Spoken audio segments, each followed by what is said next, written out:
guys. I just kind of wanted to make a quick video for today. I'm gonna just kind of talk about my day because it's kind of a huge day, huge anxiety day, just kind of all around crazy.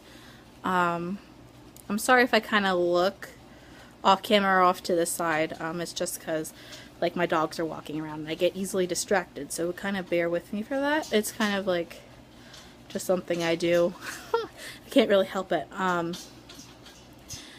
Anyways, so if you've been watching my videos, you've known that I've been going through the legal issues that kind of goes along with my childhood abuse.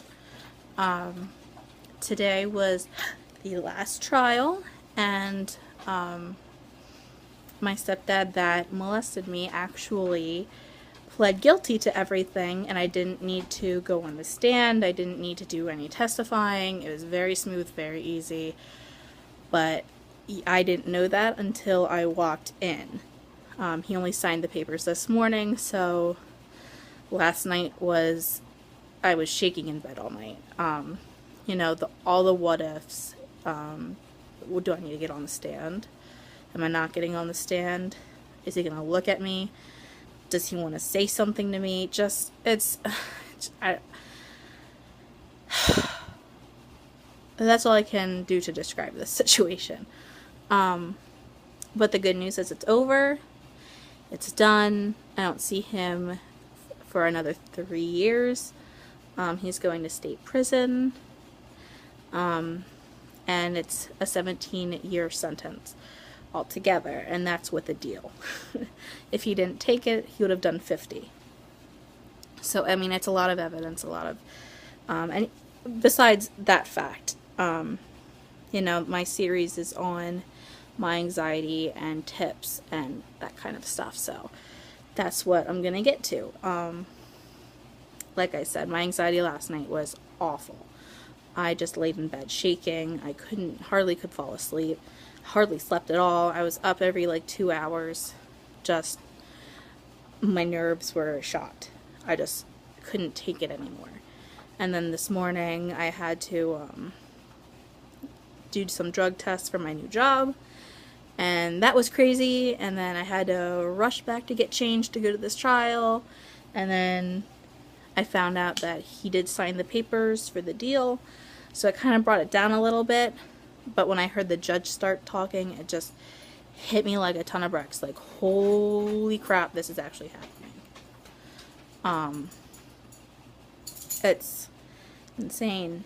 I don't want to cry in front of you guys, but I don't know how else to describe it. It's kind of like a relief, but this is just the beginning for me dealing with my anxiety, honestly.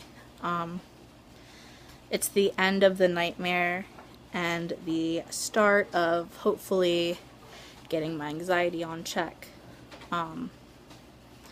Right now, I'm just exhausted. Like, my body's still shaking, so if the camera's shaking, it's from my hand holding my phone. Like, I'm still kind of all shaky. What's worse is that I actually forgot to take my medicine, and the whole, like, aspect of everything that's been happening today. I totally slipped my mind. Didn't even take it, so it made everything so much worse. It like amplified everything. But what kind of really helped me in the courtroom was I was doing some breathing exercises. So I'm going to share that with you. I actually got it from an anxiety book. It is called Monkey Mind. I can show you the cover. I actually have it sitting next to my bed. It's by Daniel Smith. It's actually a memoir. Daniel Smith actually does have anxiety, so it's kind of his story about how his anxiety formed and how he grew up with it, and how he went through college, and you know, it's very relatable. It's not like an old memoir. It actually just came out I think a year or two ago. So it's very current. It talks about some medications, but in that book, he gave this exercise, this breathing exercise to calm down your anxiety, and I've been trying it, and it's been working, and that's what I did in the courtroom today.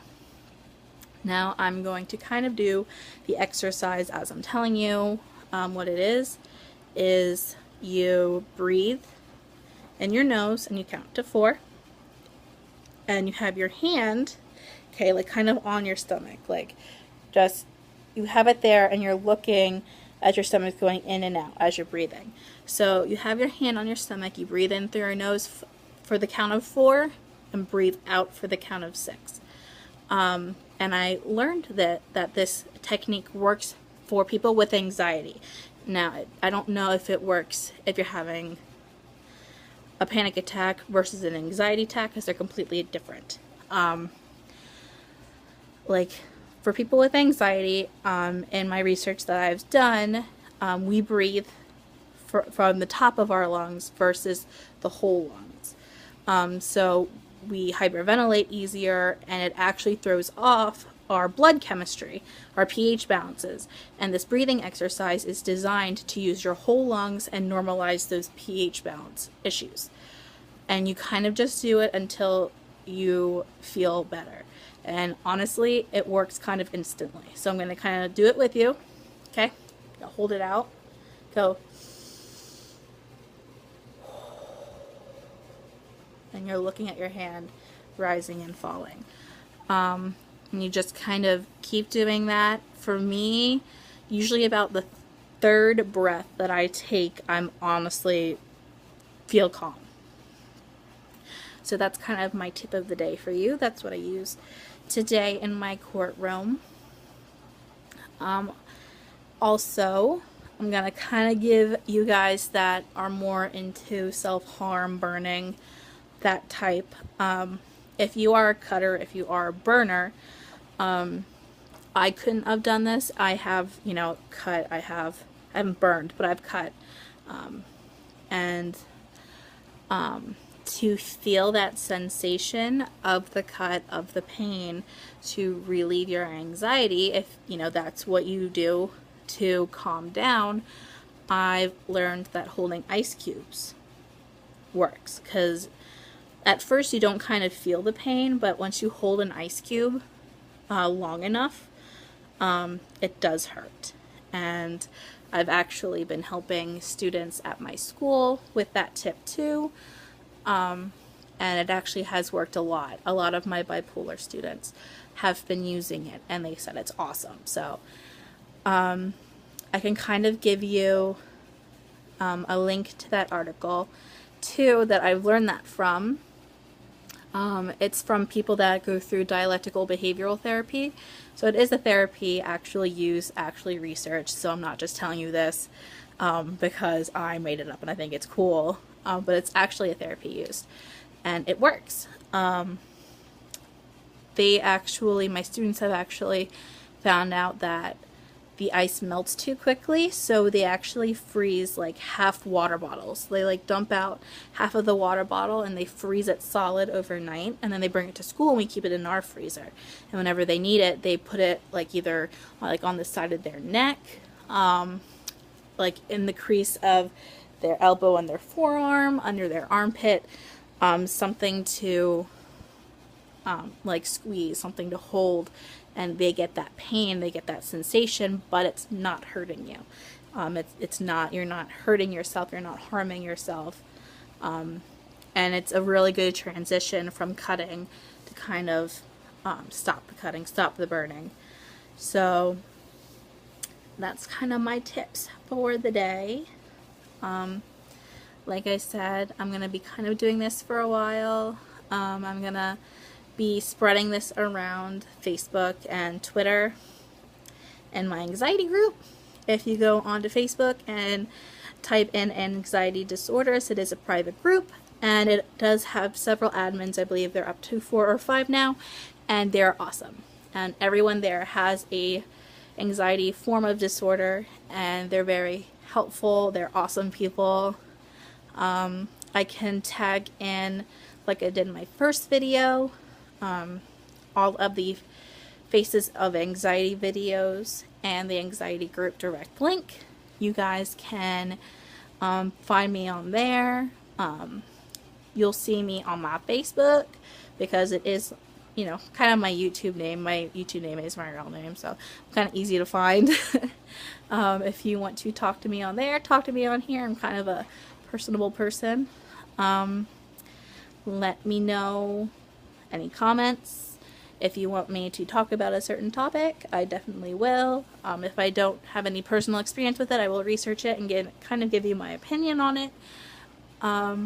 So I hope you guys kind of have a good day. I'm going to try to relax, finally, for the first time today. Kind of sit down and just breathe. I'm going to try to read a book before I go to bed and get all these blood tests done tomorrow. So I hope you guys have a good night. I hope you guys stay calm and relaxed. You know, as a kind of wrap up, I do think that breathing technique is awesome. And I will check in on you guys later. Keep breathing deep, clear think thoughts, and I will give you guys a video update tomorrow. Okay, bye!